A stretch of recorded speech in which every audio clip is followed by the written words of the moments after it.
Students, how are you all? I hope you all will be fine. As you know, we are on chapter number 1, programming technique, and the topic is algorithm. ठीक है, and today we are going to discuss the problem number 7. Find the exponent of a given number. ठीक है, हमारे पास कोई भी number हमें given होगा, उसका हमने एक्सपोनेंट फाइंड आउट करना है. ठीक है, तो इन मतलब आउटपुट हमें क्या चीज़ रिक्वायर्ड है, किसी भी नंबर का एक्सपोनेंट हमने फाइंड आउट करना है. इनपुट हमारे पास क्या चीज़ है, कोई भी नंबर. ठीक है, तो अब हमारे पास यहाँ पे जैसे 8 रेज टू पावर 2 है, तो 2 मेरे पास क्या होगा, एक्सपोनेंट होगा, और 8 क्या होगा, नंबर होगा. ठीक है, तो मुझे जब इस 8 का एक्सपोनेंट फाइंड आउट करना होगा तो मैं क्या करूंगी, मेरे पास यहाँ पे कितनी पावर है, 2 है. ठीक है, तो 8 को मल्टीप्लाई करूंगी 8 के साथ, तो ये मेरे पास क्या बन गया, 64. ठीक है, ये तो बहुत ईजी है, सॉल्व कर लिया मैंने.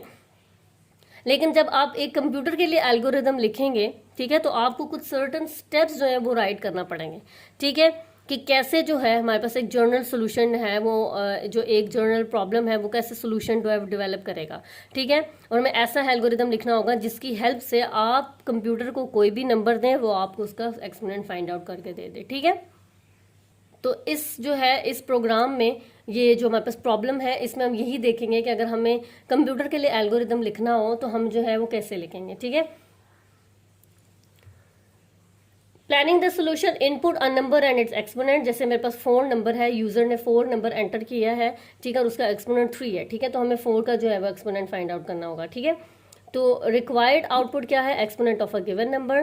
Processing, multiply the number as many time as it exponent. इसका मतलब ये है कि यहाँ पे मेरे पास एक्सपोनेंट कितना है, 3, तो मैं इस 4 को कितनी दफ़ा मल्टीप्लाई करूंगी, 3 टाइम्स मल्टीप्लाई करूंगी. ठीक है, ओके.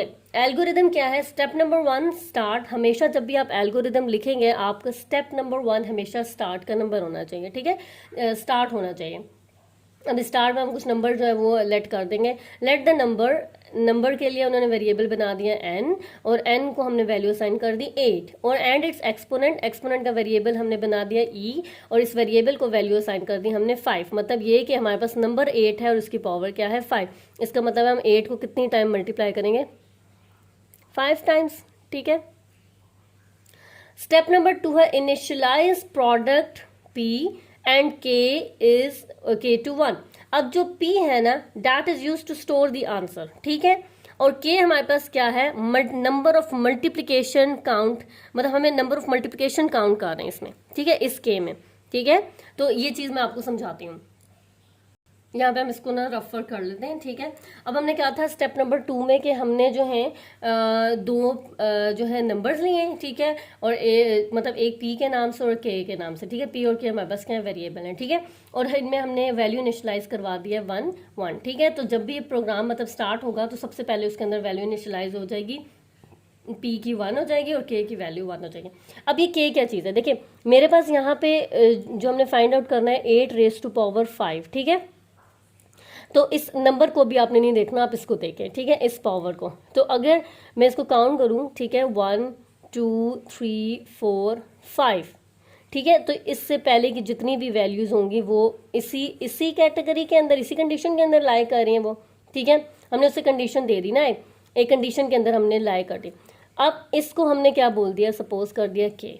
ठीक है, प्रोडक्ट हमारे पास क्या है कि मतलब जो भी लाइक यहाँ पे ये जो p है ना, ये आंसर को स्टोर करेगा. ठीक है, किसी भी आंसर को जो है वो इस p प्रोडक्ट वाले में स्टोर हो जाएगा. तो स्टेप नंबर 3 ये था कि हमने प्रोडक्ट फाइंड करना है, जिसको p को मल्टीप्लाई करेंगे हम किसके साथ, नंबर के साथ. तो अभी हमने स्टार्ट में जब प्रोग्राम रन होगा ना, ठीक है, हमने एल्गोरिथम रखा, जब प्रोग्राम रन होगा ना, तो इसकी स्टार्टिंग वैल्यू हमने 1 दी हुई है ना उसको, तो स्टार्टिंग वैल्यू उसकी वैल्यू क्या इनिशियलाइज हो जाएगी, 1 हो जाएंगे. ठीक है, और नंबर हमारे पास क्या था, 8 था, तो ये इस 8 के साथ क्या हो जाएगा, मल्टीप्लाई हो जाएगा.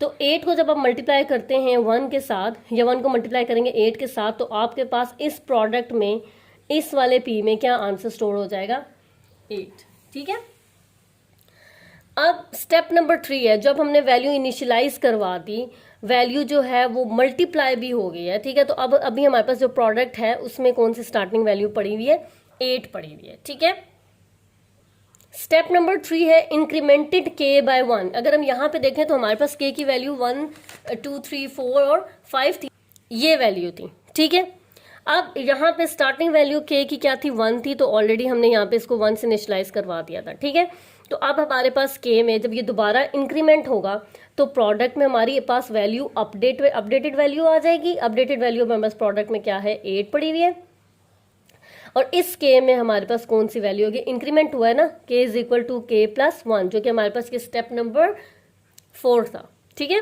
तो हमारे पास स्टार्टिंग वैल्यू 1 थी। ठीक है, 1 के अंदर जो है अब दोबारा ये वैल्यू अपडेट होगी, चेक होगी। 1 इज इक्वल टू 1, हम क्योंकि हम इंक्रीमेंट कर रहे हैं ना, अब 1 के बाद 2 में जाए तो +1 करते हैं ना। ठीक है, तो फिर 2 में +1 करें तो 3 आएगा, 3 में +1 करेंगे 4 में +1 करेंगे तो 5 आएगा। ठीक है, तो हमारे पास के की स्टार्टिंग वैल्यू 1 थी, इंक्रीमेंट हुआ 1 का, तो अब हमारे पास के में कौन सी वैल्यू हुआ है, 2 है। ठीक है, तो अब हमारे पास प्रोडक्ट की वैल्यू क्या होगी, 2 होगी। ठीक है, जब यहां तक वैल्यू इंक्रीमेंट भी हो जाएगी, ठीक है, तो उसके बाद वैल्यू चेक होगी। ठीक है, चेक कैसे होगी, check if the value of K is less than और equal to E, if K is less than equal to E. ठीक है, अब यहाँ पे देखें, हमारे पास यहाँ पे वैल्यू जब स्टार्ट में प्रोग्राम चला था तो एक वैल्यू चेक हुई थी कि 1 जो के की वैल्यू है वो 5 से लेस है या नहीं। अगर वैल्यू 5 के से लेस हो गई या 5 के इक्वल होगी तो ये प्रोग्राम रन होगा। तो ऑब्वियसली 5 से लेस थी, तो उसके बाद ये सारा सिस्टम परफॉर्म हुआ। ठीक है, उसके बाद जब दोबारा वैल्यू अपडेट होगी तो अपडेट होने के बाद वो चेक करेगा कि जो के में वैल्यू अपडेट हुई है वो इस कंडीशन के इस कंडीशन में लाई कर भी रही है ही नहीं। मतलब देखिए, हमने हमारे पास लास्ट वैल्यू एक्सपोनेंट की क्या थी, 5 थी। ठीक है, तो हमने उसको एक लिमिट दे दी थी, कंडीशन दे दी थी कि 5 है, कि मतलब तब तक ये जो है मल्टीप्लाई करता जाए जब तक जो है 5 के इक्वल ना हो जाए। तो अब वो दोबारा चेक करेगा, उसने चेक किया कि जो है के की वैल्यू 2 है, तो ये 2 इस के की कंडीशन के अंदर लाई कर रहा है। तो जब ये चेक करने के बाद दोबारा वैल्यू क्या होगी, अपडेट होगी। अपडेट होने के बाद दोबारा जो है स्टेप नंबर 3 परफॉर्म होगा। स्टेप नंबर 3 में हमने पहले 1 के साथ के की वैल्यू जो 1 थी तब हमने इसको मल्टीप्लाई किया था, इंक्रीमेंट होने के बाद। ठीक है, अब यहाँ पे दोबारा चेक करेंगे, अब पी की वैल्यू कितनी है हमारे पास, 8 मल्टीप्लाई होगा किससे, नंबर 8 के साथ, तो 8 8 आर 64 वैल्यू चेक होगी। ठीक है, मतलब 64 वैल्यू जो है ये आंसर जो है स्टोर होगा पी में। ठीक है, उसके बाद ये सिस्टम परफॉर्म करने के बाद आपके पास फिर इंक्रीमेंट लगता है। ठीक है, तो इंक्रीमेंट में हमारे पास अभी के में कौन सी वैल्यू थी, 2 में +1 का इंक्रीमेंट होगा। ठीक है, तो हमारे पास 3 के में कौन सी वैल्यू स्टोर हो जाएगी, 3। तो जब ये वैल्यू स्टोर हो जाएगी तो ये इस कैटेगरी के अंदर लाई कर है ना, कंडीशन भी चेक होगी ना। ठीक है, जब तक कंडीशन वो हमेशा चेक करता रहेगा। ठीक है, जैसे K is less than and equal to E, तो ई में हमारे पास कौन सी लास्ट लिमिट क्या है, हमारे पास 5। ठीक है, तो ये 3 जो है ये यहाँ पे लाई कर रहा है। ठीक है, कंडीशन ट्रू होगी, ट्रू होने के बाद फिर दोबारा जो है वो स्टेप 3 पे जाएगा। ठीक है, स्टेप 3 पे जाएगा। अब दोबारा जो है हमारे पास, अब प्रोडक्ट में अभी हमारे पास क्या वैल्यूज पड़ी हुई है, प्रोडक्ट में हम देख लेते हैं दोबारा। Product P multiply by N, अभी हमारे पास प्रोडक्ट में क्या है वैल्यू है, आप 64 मल्टीप्लाई होगा 8 के साथ, तो हमारे पास क्या बनता है, 64 मल्टीप्लाई बाय 8 512। ठीक है, तो अब हमारे पास प्रोडक्ट में कौन सी वैल्यू स्टोर हो जाएगी, इस P में कौन सी वैल्यू स्टोर हो जाएगी, जो नया आंसर आएगा। ठीक है, 512। जब ये स्टेप परफॉर्म हो जाएगा तो फिर स्टेप नंबर 4 पे जाएगा। वो स्टेप नंबर 4 पे उसने क्या करना है, इसी के आगे इंक्रीमेंट करेगा। ठीक है, इंक्रीमेंट में के में हमारे पास पहले कौन सी वैल्यू पड़ी हुई थी, 3 + 1। ठीक है, +1 का इंक्रीमेंट हुआ तो 4। कंडीशन चेक होगी कि ये जो है ये लाई कर रहा है इस के की वैल्यू के अंदर या नहीं। ठीक है, जो के की कंडीशन हमने गिवन की दी हुई है उसमें लाई कर रहा है नहीं, ऑब्वियसली 4 लाई कर रहा है। ठीक है, जब वो लाई करेगा तो दोबारा ये मूव होगा स्टेप नंबर 3 के पास। 3 वाला स्टेप आपका ये वाला स्टेप है।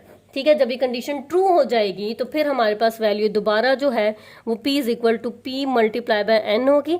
ठीक है, और हमारे पास अब जो है प्रोडक्ट में कौन सी वैल्यू पड़ी हुई है, 512 multiply by 8 which is equal, and यहाँ पे हमारे पास क्या आंसर आ जाएगा इसका, जब इसको मल्टीप्लाई करेंगे तो हमारे पास आंसर क्या आ रहा है, 4096। ठीक है, अब हमारे पास जो है ये फंक्शन परफॉर्म होने के बाद स्टेप नंबर 4 पे जाएगा। स्टेप नंबर 4 पे क्या है, इंक्रीमेंट। ठीक है, तो ये k इज इक्वल टू के प्लस 1। अब हमारे पास k में कौन सी वैल्यू है, 4। अभी कौन सी वैल्यू हमारे पास, 4 + 1 हमारे पास क्या हो जाएगा, 5। ठीक है, तो अब देखें 5 यहाँ पे लाई कर रहा है। ठीक है, तो अब दोबारा जब ये कंडीशन ट्रू हो रही है ना, ठीक है, ये कंडीशन ट्रू हो रही है, हमारे पास 5p आ गई है लिमिट इसकी, ठीक है। फिर ये दोबारा स्टेप नंबर 3 पे जाएगा, ये वाला सिस्टम परफॉर्म करेगा, इसी को मैं यहाँ पे कर देती हूँ। तो अब हमारे पास प्रोडक्ट में अभी कौन सी वैल्यू पड़ी हुई है, प्रोडक्ट में 4096 मल्टीप्लाई होगा 8 के साथ, तो हमारे पास जो फाइनल वैल्यू आ जाएगी वो 32768 आएगी, ठीक है। जब ये वैल्यू आ जाएगी तो इसके बाद तो इंक्रीमेंट भी होता है, k is equal to k+1 का इंक्रीमेंट होगा। वैल्यू हमारे पास अभी यहाँ पे क्या है, प्रोडक्ट में 5 plus 1 which is equal to 6। जब ये चेक कर लेगा, जब इंक्रीमेंट हो जाएगा तो इंक्रीमेंट होने के बाद वो कंडीशन चेक करेगा कि इस कंडीशन के अंदर जो है हमारे पास वैल्यू लाई कर रही है या नहीं, ये 6 जो है ये k की वैल्यू इस कंडीशन को मीट कर रही है या नहीं मीट कर रही, ठीक है।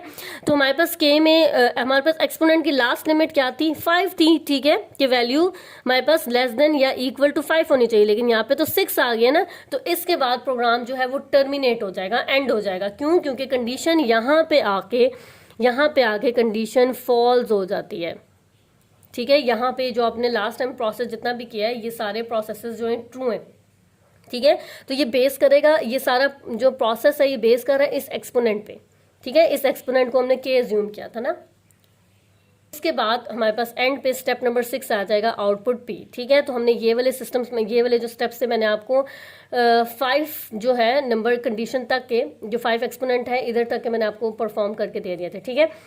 ओके, ये आप और स्टेप नंबर 7 होगा आपके पास स्टॉप, ठीक है, मतलब अब आपने एल्गोरिदम में और कुछ नहीं लिखना, ठीक है। तो आपने ऐसा एल्गोरिदम बनाना है जैसे अभी हमने स्टेप्स परफॉर्म किए थे, ठीक है, कि जितना भी एक्सपोनेंट उसको गिवन हो, ठीक है, कोई भी नंबर हो उसको एक्सपोनेंट फाइंड आउट करना हो, तो जो है वो इजीली एल्गोरिदम जो है वो काम कर सके, ठीक है। Thank you so much.